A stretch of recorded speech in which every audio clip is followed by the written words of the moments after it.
I've lived with my dad for as long as I can remember. Mom died when I was really young, I was barely 4 years old. The house we lived in belonged to my grandparents, Mom's parents. After Mom died, Dad didn't date for a long time. Sure, there were a few women here and there when I was around 12, but nothing serious. Just coffee dates and occasional dinners out while I stayed with a babysitter. None of them ever came to our house, and Dad never seemed particularly excited about any of them. Everything changed when I turned 14. By then, both my grandparents had passed away too, and it was just Dad and me in that big house. That's when he met Sandra. "Ruby, honey, I want you to meet someone special," Dad said one evening. He had this nervous smile on his face that I'd never seen before. "This is Sandra." Sandra was tall and elegant, with perfectly styled blonde hair and manicured nails. But what caught my attention were the two people standing behind her, her kids. "These are my children," Sandra said with a practiced smile. "James is in his first year of college, and this is Melissa, she's 16. James barely looked at me, too busy texting on his phone. Melissa, though, she made eye contact all right. Later that same day, she cornered me in the kitchen. "Look," she said, crossing her arms. "Just because our parents are dating doesn't make us sisters or friends or whatever. Let's keep our distance, okay?" Things moved fast after that. Within 6 months, Dad and Sandra were married, and they all moved into our house. It was weird how quickly our spacious home suddenly felt cramped. James took over the guest room, Melissa got the study that we converted into a bedroom, and Sandra's stuff seemed to multiply overnight, filling every available space. The bathroom situation became a nightmare. Either Sandra was in there doing her hour-long beauty routine, or Melissa was hogging it for her endless selfie sessions. I started waking up an hour earlier just to make sure I could shower before school. But I didn't complain. Not when I saw how Dad's face lit up every time Sandra walked into the room.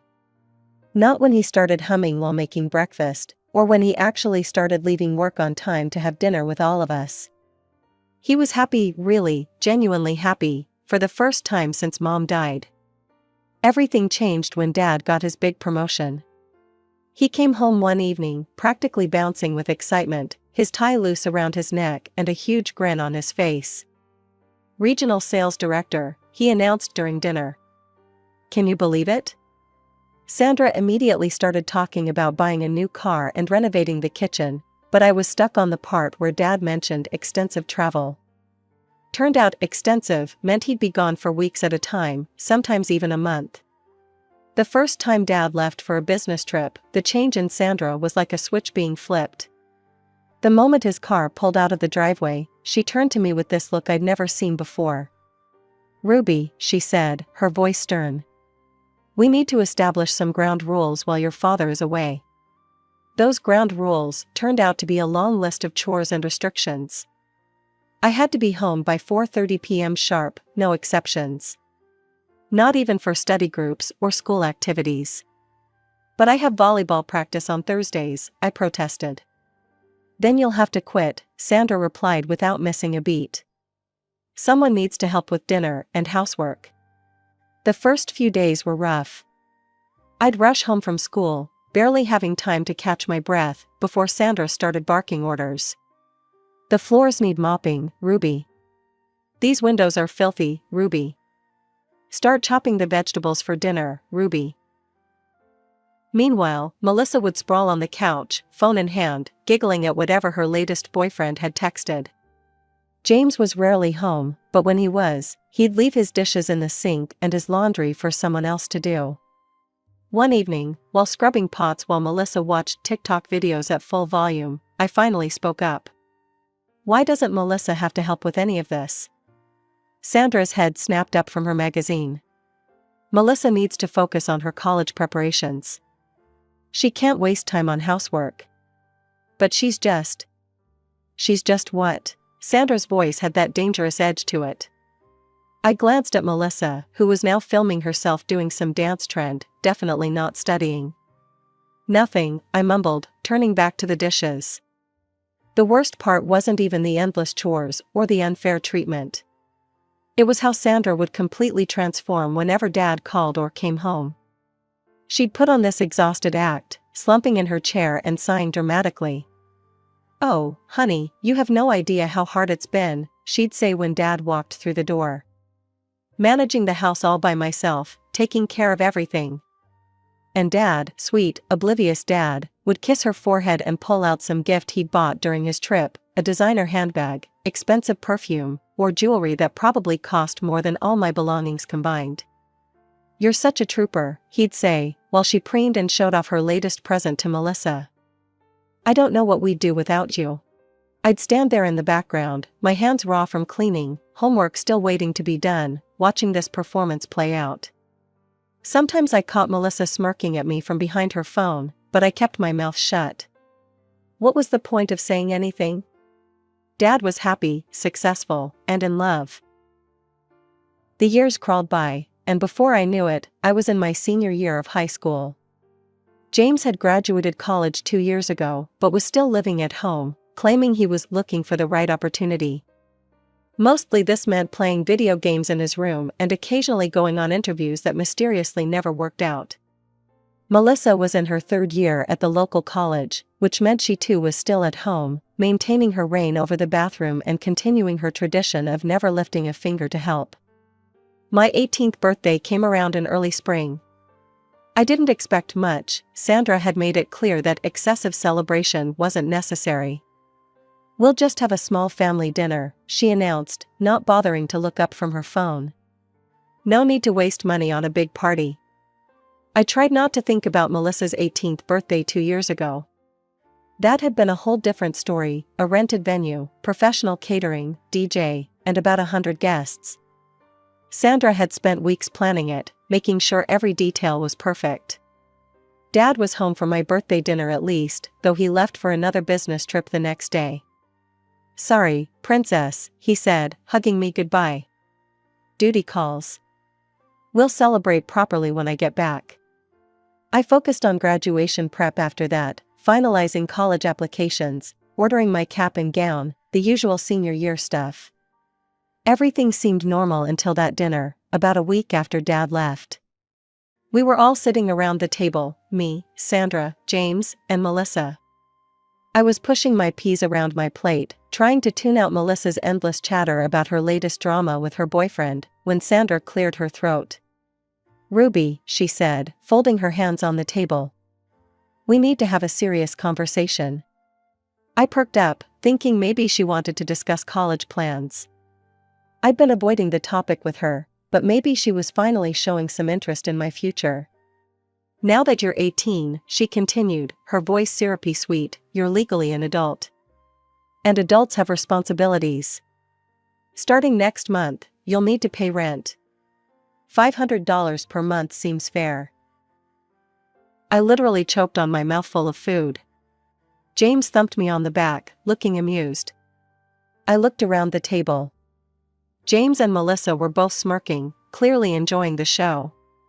"And what happens if I can't pay?" I asked, trying to keep my voice steady. Sandra's smile widened. "Well, then you'll need to find somewhere else to live, won't you? We can't have freeloaders in this house." I sat at the dinner table, my food now completely cold, as Sandra's words hung in the air.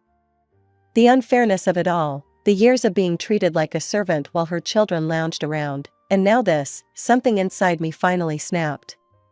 "So let me get this straight," I said, my voice surprisingly calm. "James, who graduated college 2 years ago and spends his days playing video games, doesn't have to pay rent.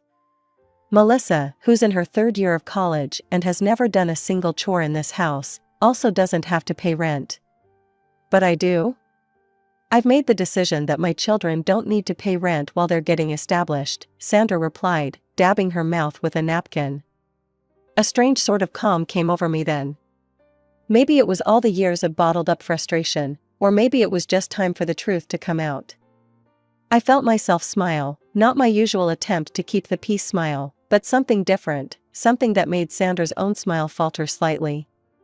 "Well, that's interesting," I said, leaning back in my chair. I won't be paying rent because this is my house. The silence that followed was deafening. Then James started laughing, followed by Melissa's high-pitched giggle. Sandra joined in too, but her laugh had an edge to it. "What are you talking about?" she asked between chuckles. "This house belongs to me," I repeated, not breaking eye contact. "My grandparents put it in my name before they died." The laughter died as they took in my expression. Sandra's face went through a series of emotions: amusement, confusion, disbelief, and finally, something close to panic. "That's ridiculous," she spluttered, reaching for her phone. "I'm calling your father right now." Her manicured nails tapped aggressively at the screen as she put the phone on speaker. The dial tone seemed to echo through the kitchen. "Hello?" Dad's voice crackled through the speaker. "David," Sandra's voice was tight, controlled. "Ruby is telling some interesting stories about the house. She claims it belongs to her." "That's not true, right?"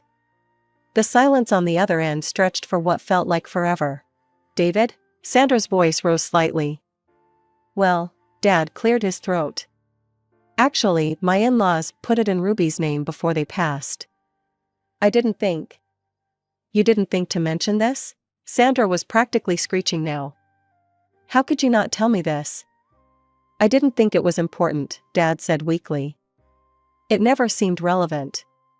"Not relevant?" Sandra's face was turning an interesting shade of red. "Not relevant that your teenage daughter owns our house?" She hung up before Dad could respond, nearly throwing her phone onto the table. The kitchen was silent except for the hum of the refrigerator. James and Melissa were staring at me like they'd never seen me before. Sandra took several deep breaths, visibly trying to compose herself. When she finally spoke, her voice was artificially bright, though I could hear it trembling slightly. "Well," she said, forcing a laugh that sounded more like a hiccup. "This has all been a big misunderstanding. Of course you don't need to pay rent, Ruby. Let's just forget this whole conversation happened, shall we?" I'd lost my appetite completely. Without a word, I stood up and left the kitchen, heading for the stairs. As I climbed to the second floor, I could hear urgent whispers coming from below, Sandra's harsh whispers mixing with James and Melissa's agitated voices. By 6 the next morning, I was already awake, staring at my ceiling and thinking about how everything had changed in just a few hours. Around 7, I heard movement downstairs, the familiar sound of Sandra making her morning coffee. I was about to head down for breakfast when I heard her voice floating up from the living room. She was on the phone, her tone hushed but intense. "David, you need to do something about this situation," she was saying. "Your daughter can't just. We need to get her to leave." I froze on the stairs, holding my breath to hear better. "I know it's her house, David," Sandra continued, frustration evident in her voice. "But she's making things difficult. She doesn't fit in here anymore. She's becoming a problem." There was a pause while Dad spoke. Even from where I stood, I could hear the uncertainty in his voice. "But Sandra, it is her house. I can't just kick her out." "Nobody's talking about kicking her out." Sandra's voice took on that syrupy sweet tone she used when she was manipulating someone. "We just need to guide her in the right direction." "What about those colleges she applied to? The ones in other states? You could encourage her to go to one of those. Tell her it would be good for her independence." My stomach clenched as I heard Dad's response, "Maybe you're right. I'll talk to her about moving away for college. It might be better for everyone." I waited until Sandra hung up before walking into the kitchen, keeping my face carefully neutral. I busied myself with getting a bowl and some cereal, pretending I hadn't heard anything. James and Melissa shuffled in shortly after, both looking like they'd rather be anywhere else. Sandra swept in last, her phone still in hand. "Good morning, everyone," she said brightly, as if last night had never happened. We all sat there, the only sound the crunching of cereal and the occasional clink of spoons against bowls. And then, as casually as if I was commenting on the weather, I said, "By the way, starting next month, you'll all need to start paying rent."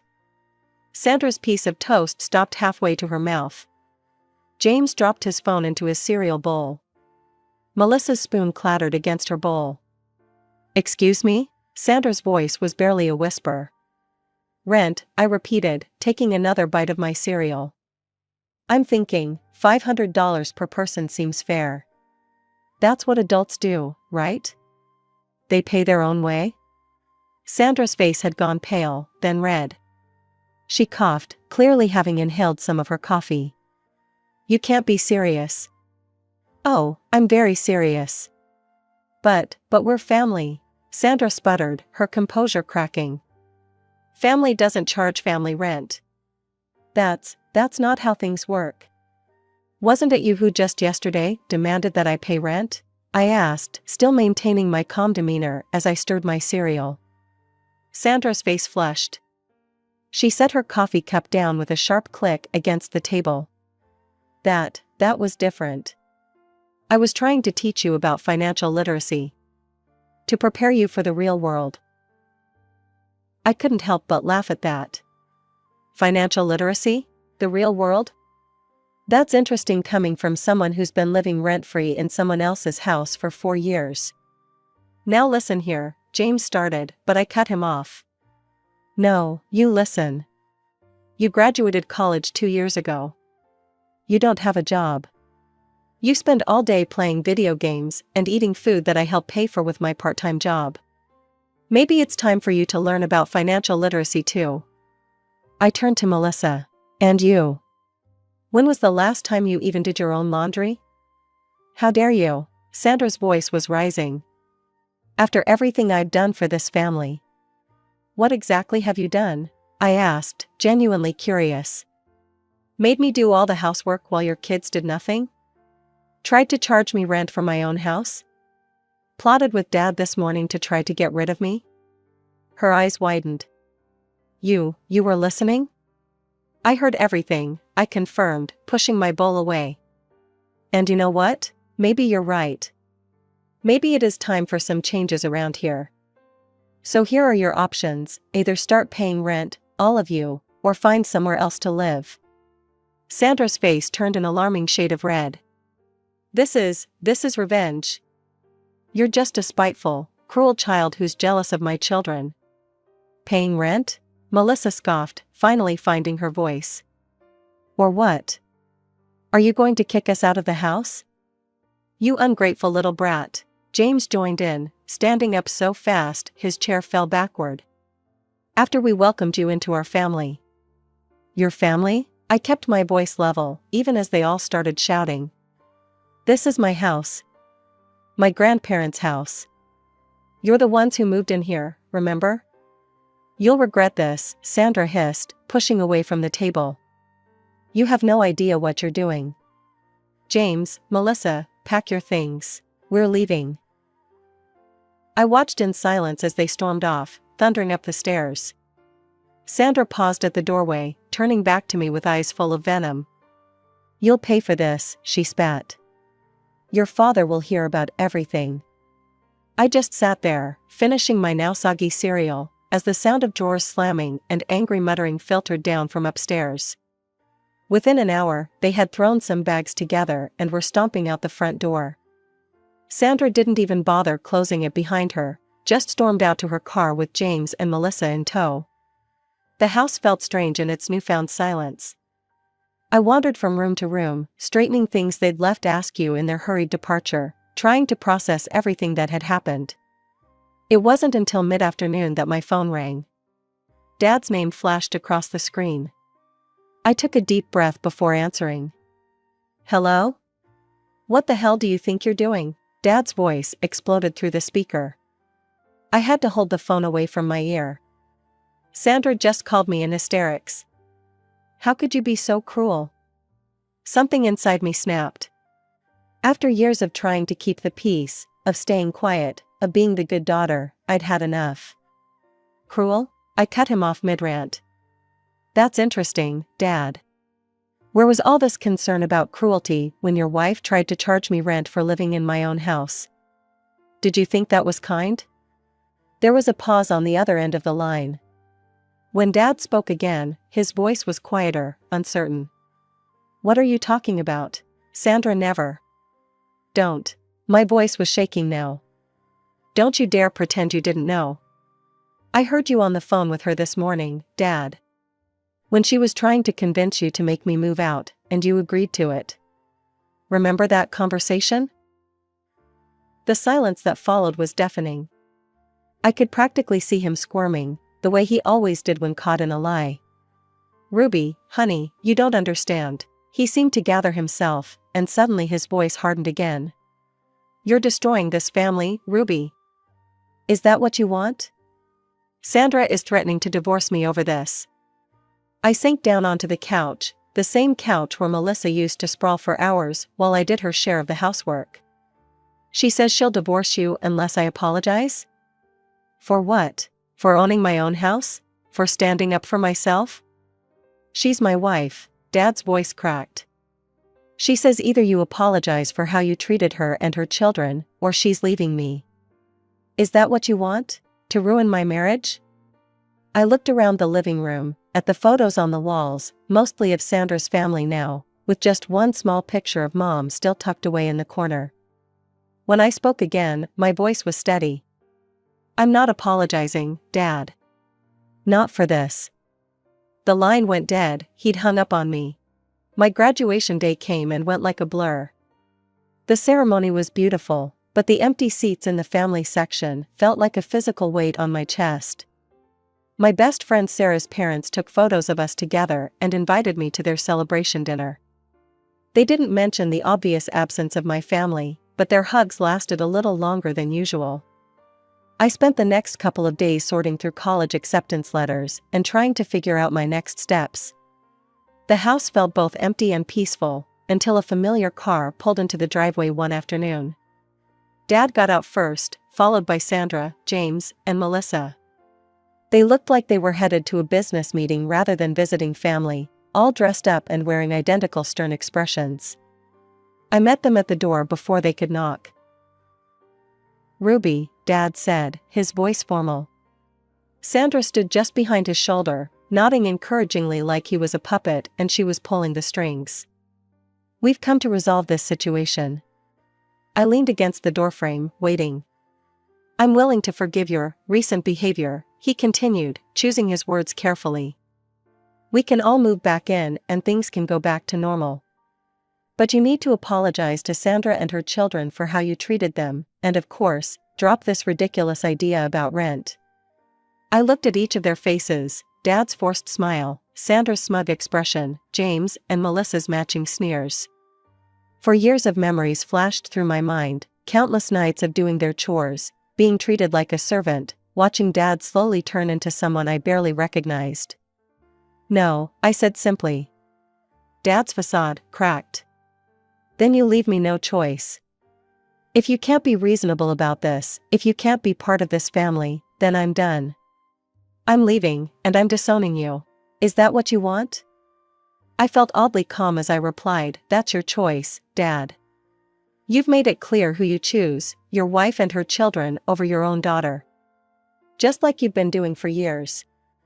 Sandra gasped dramatically. How dare you? You ungrateful little witch. You've always been jealous of my children, always trying to come between us and your father. One more word, I cut her off, pulling out my phone, and I'm calling the police for harassment. Your choice. The threat of police involvement shut her up fast.